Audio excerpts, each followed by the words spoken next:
உங்கள் குடும்பத்தின் பெரும் பணக்காரர் ஒருவர் வருகிறார். இப்ப அவர்கிட்ட சாப்பிட உட்கார போறோட போய் கை கழுவிட்டு வாங்கன்னு சொல்லுவீங்களா? ஏன் சொல்ல முடியாது? ஏன்னா அவங்க ஸ்பூன்ல சாப்பிடுவாங்க சார்.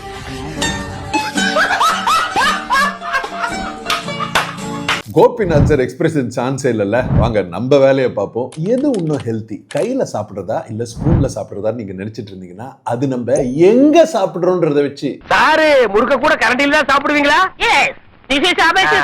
சிம்பிளான டிப்ஸ் வச்சு உங்க வாழ்க்கையை இன்னும் ஹெல்த்தி ஆகணும்னு நீங்க நினைச்சீங்கன்னா ஃபாலோ பண்ணிக்கோங்க. ஸோ ஃபர்ஸ்ட் இடம், நீங்க வீட்டில் இருக்கீங்கன்னு வைங்க, உங்களுக்கு வாஷ் பேசின் சோப் எல்லாம் இருக்குன்னா தயவு செஞ்சு உங்க கையை சோப்போட 30 செகண்டுக்கு வாஷ் பண்ண அப்புறம் நீங்க சாப்பிடுங்க. எஸ்பெஷலி உங்களுக்கு நெகம்லாம் இருந்துச்சுன்னா. ஏன்னா கையை கழுவிட்டு உடனே நம்ம சாப்பிட்றது வீட்டில் கழுவாம ஒரு 24 மணி நேரத்துக்கு இருக்க ஸ்பூனை விட பெட்டருங்க. ரெண்டாவது, நீங்க எங்கேயாவது டிராவல் பண்றீங்கன்னு வைங்க, ஃபிளைட்ல போறீங்க, ட்ரெயின்ல போறீங்க, இல்ல ரோட் ட்ரிப் ஏதாவது எடுக்கிறீங்க, உங்களுக்கு கை கழுவுறதுக்கு ஆப்ஷன் கிடைக்காது. நீங்களா பர்சனலா ஒரு ஸ்டெயின்லெஸ் ஸ்டீல் ஸ்பூன் வச்சு அதை ரெகுலரா கழுவி யூஸ் பண்றது பெட்டர். மூணாவது, ஸ்ட்ரீட் ஃபுட் ஸ்டால்ஸுக்கு நீங்க போறீங்க இல்ல வெளியில போய் சாப்பிடுறீங்க, நீங்க சாப்பாடு சாப்பிடுறதுக்கு முன்னால உங்க கையை நிறைய அழுக்கான இடத்தை தொட்டிருக்கு. சேர்ஸ், ரெயிலிங், லிஃப்ட், கடையில இருக்க சில திங்ஸ் இதெல்லாம் பண்ண அப்புறம் டெஃபினட்டா கையை சோப்போட நல்லா கழுவிட்டு சாப்பிடுறதுக்கு ஆப்ஷன் இருந்தா மட்டும் கையில சாப்பிடுங்க. இல்லனா அந்த கடையில இருக்க ஸ்பூன் வச்சு நீங்க சாப்பிடுறதே பெட்டர். எஸ்பெஷலி அது டிஸ்போசபிள் ஸ்பூனா இருந்துச்சுன்னா. அந்த ஸ்பூனுங்களும் பார்க்கறது கிளீனா இல்லைன்னா